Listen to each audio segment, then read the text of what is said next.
when Gideon Marchand, the most feared man along Boston's working waterfront, noticed his senior financial analyst arrive on the hottest Tuesday in September, wearing a cashmere cardigan buttoned to the wrist. He didn't say a single word. When he reached past her for a contract an hour later, and her entire body seized with a flinch she couldn't have controlled if she'd tried, he didn't say a word then, either. By that evening, he had made 3 phone calls. By morning, Troy Baxter had boarded a one-way flight out of Logan Airport, and Addie Cross had no idea her life was about to become entirely her own. The September heat sat over the city like a hand pressed flat, heavy and unmoving even at 8 in the morning. But Addie Renata Cross stepped off the red line at Park Street, wearing the pale blue cardigan she'd pulled from the back of her closet that morning because she needed the sleeves.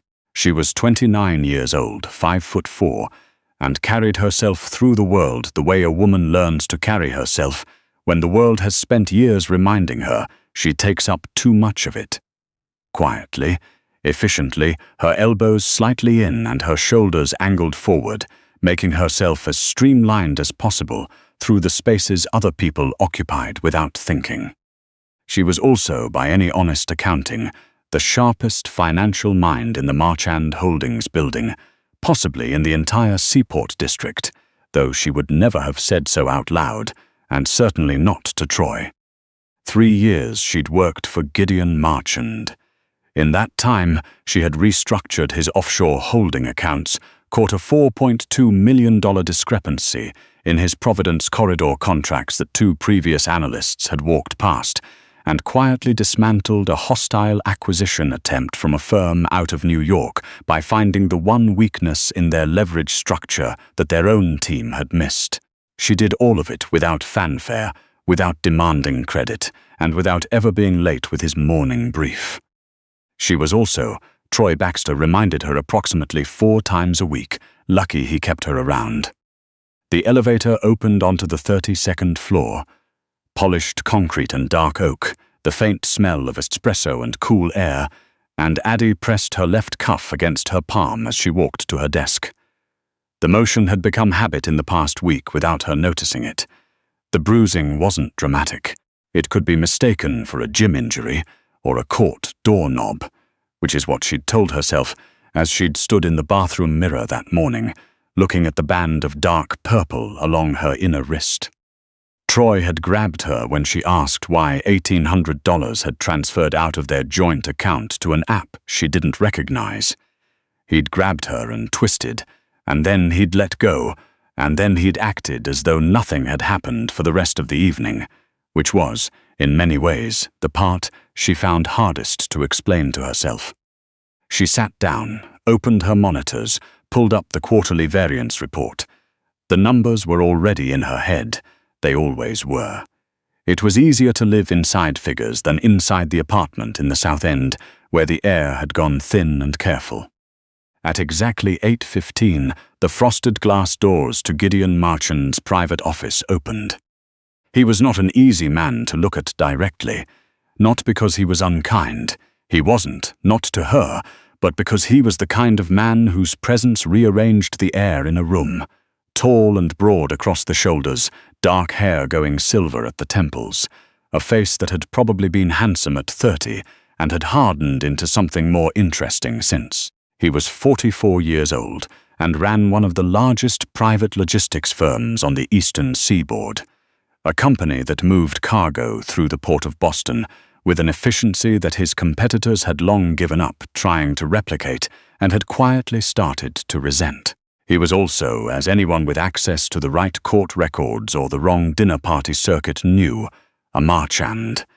And in Boston, that name was a door that opened in the dark and never needed to knock twice. "Morning, Addie." He said it without looking up from his phone, moving toward the espresso station in the corner of the room. "Good morning, Mr. Marchand." She followed with the variance report, setting it on his desk as usual. "Shipping margins are down 4% from Q2, but the bleed is concentrated in the Providence corridor contracts. I've drafted a renegotiation brief for Thursday's call if you want to review it first. Leave it open on the secondary monitor." He glanced up then, just briefly, just long enough. His eyes dropped to her left wrist, where the sleeve fell against her knuckles. Just looked at her for a moment with an expression she couldn't categorize. Not pity, not suspicion. Something quieter and more careful than either. "Get the Whitmore file ready for 11. That's all." She walked back to her desk with her heart sitting somewhere wrong in her chest. At 9:50, Gideon's private line rang once. By 10, his head of security, a quiet and methodical man named Dex Ruiz, who moved through the building like a shadow with a lanyard, appeared at Addie's desk to update her emergency contact information for company records. She gave her address without thinking twice. At noon, Addie ate a small container of plain yogurt at her desk because Troy had declared it a budget week, and she had learned not to argue with budget week, even when she was the one who had deposited her paycheck 3 days ago and watched it redistribute itself in ways she'd stopped tracking because tracking them hurt too much. The afternoon passed in the clean, numbing rhythm of conference calls and spreadsheets. It was during the 4:30 portfolio review. Just the two of them in the small conference room off the main floor, working through projected returns on a maritime acquisition in New Hampshire, that everything shifted. She reached for the marked-up contract at the same moment Gideon reached for his coffee. His forearm brushed hers, the lightest, most accidental contact, and Addie's body reacted before her mind could intervene. She jerked back hard, her chair scraped the floor, her breath went sharp and shallow. The contract slid off the table. The room went absolutely still. Gideon set his coffee down with great care. His eyes were on her face. He didn't speak for a long moment. "I don't bite," he said very quietly. "I know." Her voice was level. She had years of practice keeping her voice level. "I was startled. I didn't hear you move. I'm sorry." He looked at her the way he looked at the variance reports she brought him, not searching for fault, but searching for what was true underneath the surface numbers. "Who are you afraid of?" he asked. "No one," Addie said, and picked up the contract from the floor. He let her leave at 6:15. He let her gather her bag and pull the cardigan back over her wrists and take the elevator down to the lobby. He let her go. Then he called Dex Ruiz. "Addie Cross," he said, "the analyst on 32. I want to know everything about her life outside this building, specifically the man she lives with. I want it before morning." Troy Baxter was 33 years old and worked as a project coordinator for a commercial real estate firm in Back Bay. He was handsome in the way that photographs well and personalities can't sustain, and he had been Addie's fiancé for 2 years and her slow erosion for 4. He didn't hit her. He was meticulous about this in the private accounting he kept of his own behavior. He didn't yell, not loudly. What Troy did was quieter and more patient than any of that. He managed her finances, monitored her eating, walked her back from every friendship that might have given her perspective, and had spent 4 years dismantling her certainty about herself with the steady, deliberate precision of someone who understood that isolation works best when the person inside it doesn't recognize it as a structure. He called her sweetheart when she complied and sensitive when she didn't. He had stopped her from taking a promotion 18 months ago by manufacturing a crisis the night before her acceptance call. Nothing she could point to afterward, just the right amount of cold silence and ambient chaos until she'd called her manager and said she wasn't ready. She still couldn't fully explain why she'd done it. This is what people rarely understand about that kind of slow, deliberate diminishment. It doesn't announce itself. It builds the way sediment builds, layer by layer, each one thin enough to seem like nothing, until the weight of it has reshaped the floor beneath you, and you've stopped being able to remember what level ground felt like. Addie told herself she was fine. She had good days, and on the good days she believed it. The next morning, Gideon called her in at 9. He gestured to the chair across from his desk rather than the conference table, which was a different posture, more direct, less transactional. A second coffee sat on the edge of the desk. Oat milk, 1 sugar. The way she drank it, which she had never told him, and he had apparently learned anyway. "I've been meaning to talk to you about the Whitmore timeline," he said.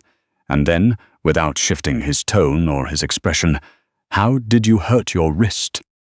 "Kitchen cabinet," Addie said. She had her answer prepared. She'd had it prepared since the morning she'd stood in the bathroom deciding whether to call in sick. Gideon nodded slowly, the way a man nods when he has already filed the answer in the correct place. "Roll up your sleeve," he said. "Mr. Marchand." Addie, just her name, no sharpness in it, only weight. She sat with that for a moment. Then she reached for the button at her left cuff and undid it. She rolled the sleeve back to the elbow. The bruising ran in a full band around the inside of her wrist, deep purple against her brown skin, the fingers visible in it, unmistakable to anyone who had ever seen what a grip looks like when it's trying to hold something in place that is trying to leave. Gideon looked at it for a long time without speaking. She watched something move through his face and then go absolutely quiet. The kind of stillness that is not calm, the kind that is something else entirely, held in check by a man who has spent a lifetime choosing when to let things move. "He did this," he said, not a question, the way he identified a number that didn't belong in a column. "It was an argument," Addie said, and hated herself for the reflex. "I pulled away too fast, and he didn't mean to leave a mark. He's been stressed about money." Addie, very gently, "Stop." She stopped. "You are the most precise financial analyst I have ever employed. You found a $4.2 million error that 2 specialists missed. Your judgment in this building has never been wrong." He paused. "And right now you are using that same judgment to build an argument for the person who grabbed your wrist hard enough to leave a bruise that is still visible 5 days later." Another pause. "I need you to understand that both of those things are true at the same time. You are brilliant, and you are doing this. Not because you're not smart enough to see it, because you are too close to it, because being close to something like this makes it look like the shape of the world." The tears came before she could stop them.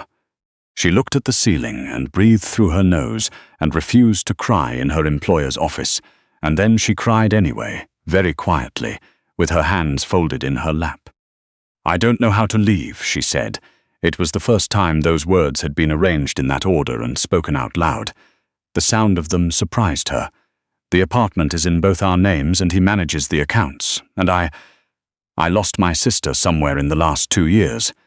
I stopped calling her because he said she was a negative influence, and I just—" She stopped, steadied herself.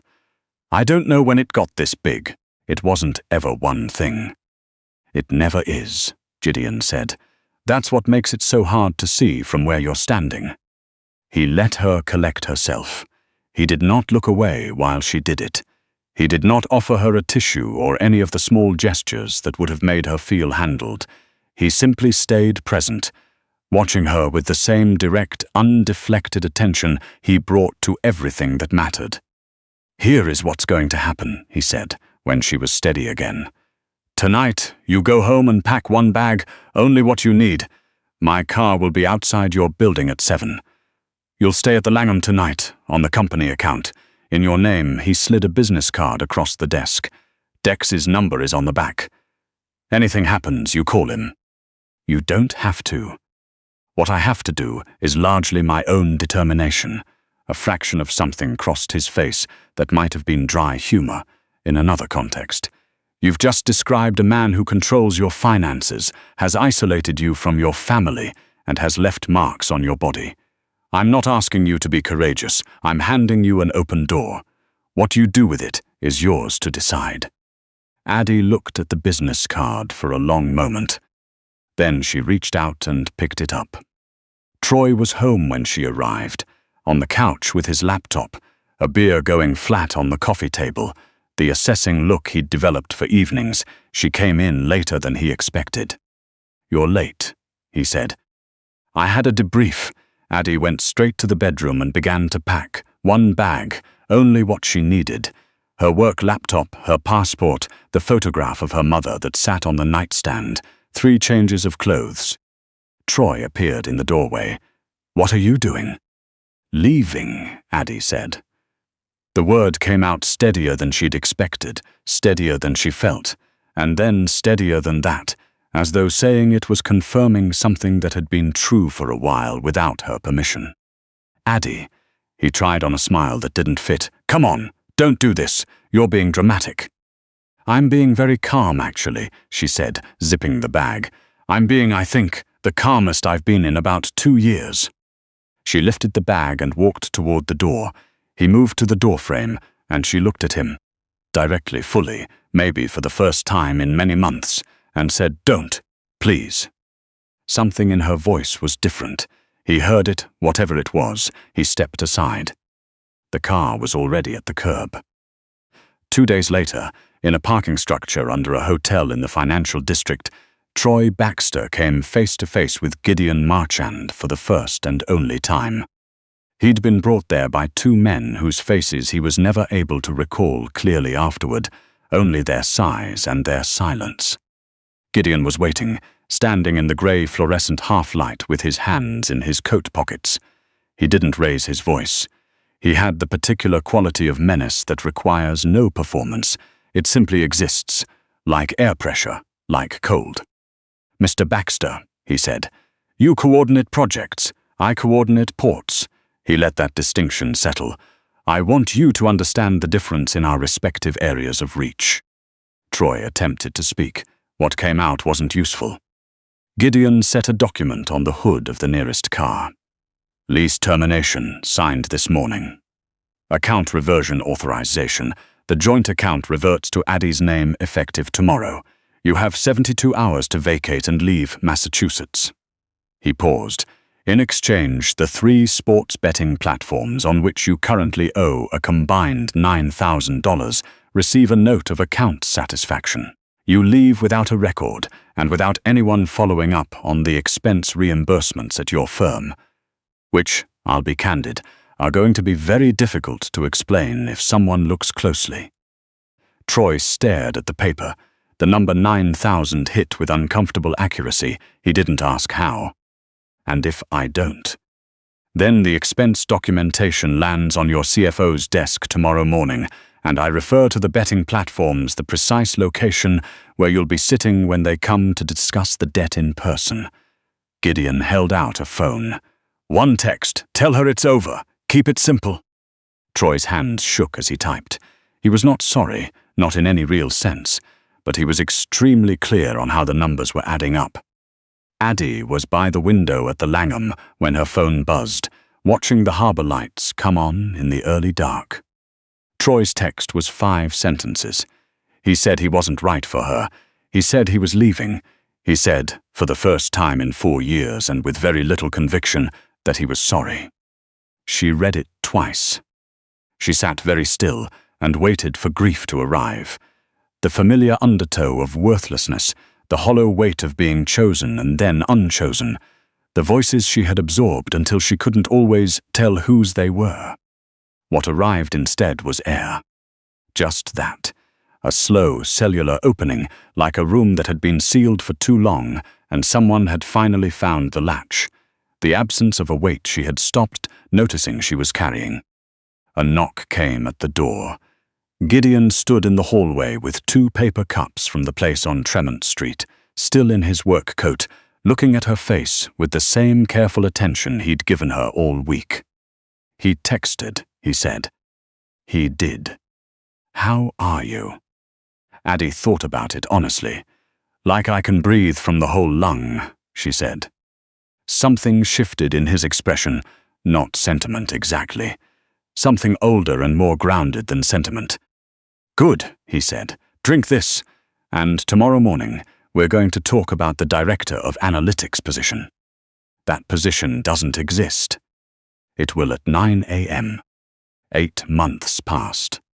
Boston moved through a hard winter and came out the other side into a spring that arrived tentatively, the way good things sometimes do, and Addie Cross moved with it. Except she moved differently now, upward, outward, without apology or preamble. She took the director position and she used it. She rebuilt her relationship with her sister in long Saturday phone calls that started awkward and then became the best part of her week. She found a therapist in Bridge who helped her put language around 4 years of slow erasure and who reminded her, repeatedly, that recognizing a pattern does not mean you were foolish not to see it sooner. She stopped eating small and dressing small and existing small. She did not look different. Her body was exactly what it had always been, full and soft and built for the long run, and she stopped waiting for that to be a condition she needed to address. She bought clothes that fit and colors that asked to be looked at. A deep burgundy wrap dress she wore to a quarterly board presentation that she delivered without notes, standing at the front of a room full of men who were accustomed to being the most prepared people present, and she let them quietly rearrange their assumptions. She and Gideon moved around each other differently those 8 months. Longer conversations at the end of the day when the floor had emptied out and the harbor went gold through the windows. His hand resting a moment longer than necessary at the small of her back at the company's winter function. The way he said her name, just Addie, just that, but with a particular weight behind it, as though it were the only word in a long sentence he was still deciding how to finish. She noticed she didn't push. She was learning slowly the difference between what she'd accepted before and what she actually wanted. The call from building security came on a Thursday afternoon in May.